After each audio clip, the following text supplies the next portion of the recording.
ဟုတ်ကဲ့ကျွန်တော်ဒီနေ့ပြောမယ့်ဗီဒီယိုလေးကတော့ထိုင်းနိုင်ငံကိုရောက်ရှိသွားတဲ့ကျွန်တော်တို့ရဲ့ဘဘကြီးအကြောင်းလေးနည်းနည်းပြောချင်လို့ဆိုတော့ကျွန်တော်တို့ဘဘကြီးကထိုင်းနိုင်ငံကနေဖိတ်ကြားလို့သွားလိုက်တာပေါ့နော်ဒါပေမဲ့ထိုင်းနိုင်ငံကဆောက်ရှက်ခေါ်ခွဲတယ်လို့ဖြစ်မနေဘူးလားဘာဖြစ်လဲဆိုတော့လေခွင်းအစဆင်းတွေကလင်းဘော်ကဆင်းဆိုကြိုးဆိုတယ်ဘလို့ကြိုးဆိုလဲဆိုတော့ထိုင်းပြည်သူတွေကနေပြီးတော့ဆန္ဒပြ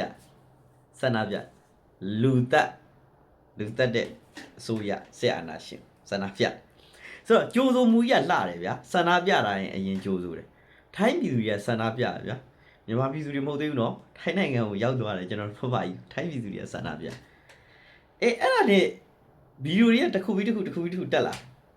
ဟာလွတ်တော်ထဲမှာဖဖကြီးနဲ့ပတ်သက်လို့တော်တော်အုပ်အော်တောင်းနေဖြစ်ဟာပြီးတော့မနေ့ကထိုင်းနိုင်ငံတနိုင်ငံလုံးမှာထိုင်းပြည်သူတွေကနေပြီးတော့ဒါလုံးဝဘဘကြီးကိုစန္ဒတွေပြဆိုတော့နောက်တစ်ခုကနေ့ညနေကဒါဘဘကြီးတဲတဲ့ဟိုတယ်နားမှာဒီចောင်းသားလေးကနေပြီးတော့ဒါစန္ဒပြတာပေါ့နော်ဆိုတော့အဲ့ဒီဖြစ်စဉ်တွေအကောင်လုံးတော့ကျွန်တော်တို့ပြည်သူတွေကောင်းအောင်သိပါတယ်ဘာလို့ဆိုတော့ကျွန်တော်တို့ပြည်သူဒီရက်ထဲမှာဆိုလို့ရှိရင်ကျွန်တော်တို့အမိမြန်မာပြည်နဲ့ပတ်သက်တဲ့သတင်းတွေပဲအားလုံးကနားဆွနေတာဖြစ်တော့ဒါကြီးဒီဖြစ်စဉ်အကောင်လုံးသိတယ်အဲ့တော့ဒီဖြစ်စဉ်ကိုလိုက်ပြီးတော့ပြောမနေတော့ဘာပြောချင်တာလဲဆိုတော့စောက်ချက်မရှိဘူးလားစောက်ချက်မရှိတာကိုသိတယ်စောက်ချက်မရှိတာကိုသိတယ်ဒါပေမဲ့အဲ့စောက်ချက်မရှိတာကိုထပ်မေးချင်တာစောက်ချက်မရှိဘူးလားလို့ဆိုတော့သူများနိုင်ငံကိုသွားပြီးတော့ဗျာကိုယ့်ရဲ့အချက်တရားကြီးကိုသွားဖော်ပြနေတယ်လို့ဖြစ်နေကျွန်တော်တို့ထိုင်းနိုင်ငံကိုလာဖို့ထိုင်းနိုင်ငံဖိတ်လို့သွားတာရောက်ချင်းမှာပဲမကောင်းကြောင်းကိုစန္ဒထုတ်ဖော်တယ်ဗျာထိုင်းနိုင်ငံကနေပြီးတော့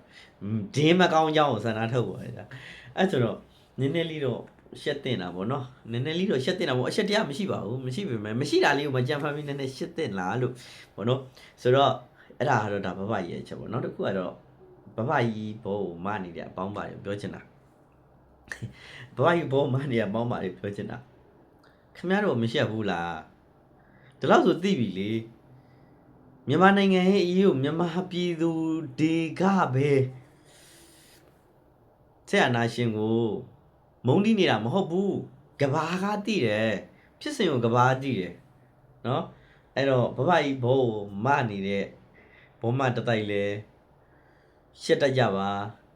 နော်အနာရှိမရှိဗျာထိရင်ဆက်တင်တယ်လीနော်ထိရင်ဆက်ကြည့်ကြနည်းနည်းလေးဆက်ကြည့်ဘယ်လိုနေလဲလို့နော်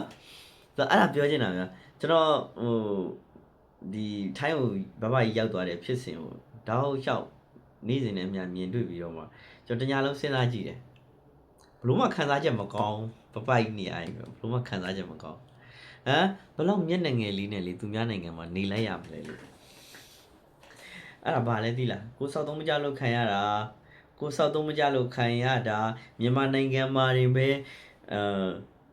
အချမ်းဘက်စစ်တပ်ခမရတို့စစ်တပ်ကိုတော်လှန်နေတာမဟုတ်ဘူးပြည်ပနိုင်ငံတွေကပါခမရတို့မကောင်းတာကိုသိနေတယ်ခမရတို့မကောင်းတာကိုလုံးဝသိနေတယ်เนาะပြည်သူသားအပေါင်းအားလုံးတကဘာလုံးကသိတယ်အဲ့တော့ကိုအကြောင်းကိုသိလို့ရှိရင်ကျိုးစင်ပေါ်အလွယ်တကူလေးပဲတတတကြီးတက်လိုက်ပါချုပ်နှောင်ပြီးဖမ်းမခံနဲ့ကိုအပြစ်ကိုသိပြီးတော့လေလူသားတစ်ခါလောက်လူသားဆန်ကြည့်ပါအောင်လို့ပြောချင်တာဒီလောက်ပါပဲ